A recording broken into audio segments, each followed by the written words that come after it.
Hi everyone, আজকে আমি তোমাদের সাথে শেয়ার করব what I it in a day. তো সকালে উঠেই ফার্স্টে এক গ্লাস গরম জল খেয়ে নিয়েছিলাম। তারপরে এক কাপ গরম গরম কফি দিয়ে আজকে আমার শীতের সকালটা স্টার্ট হলো। তারপরে ব্রেকফাস্টে আজকে মা বানিয়েছিল ওটসের চিল্লা, আর তার সাথে হচ্ছে ডিম সিদ্ধ ছিল, আর একটু সামান্য একটু টমেটো কেচাপ। আর আজকে আমি ফার্স্ট এই শীতের মোয়াটা খেলাম, ফার্স্ট মোয়াটা। আর তারপরেই 12:30 একটা নাগাদ আমি এই বিটের রসটা খেয়েছিলাম, মানে বিট গাজর আর একটু লেবু দিয়ে এই রসটা।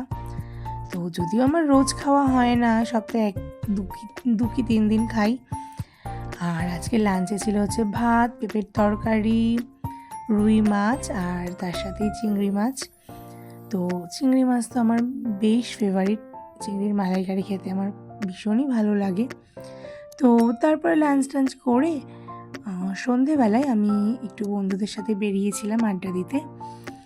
তো এই যে আড্ডা দিতে দিতে আমরা চা খেলাম, তার সাথে ফ্রেঞ্চ ফ্রাই ছিল, চিকেন কাটলেট ছিল, ক্রিসপি বেবিকর্ন ছিল, নুডলস ছিল, মকটেল ছিল, বেশ অনেক কিছু আজকে খাওয়া হলো।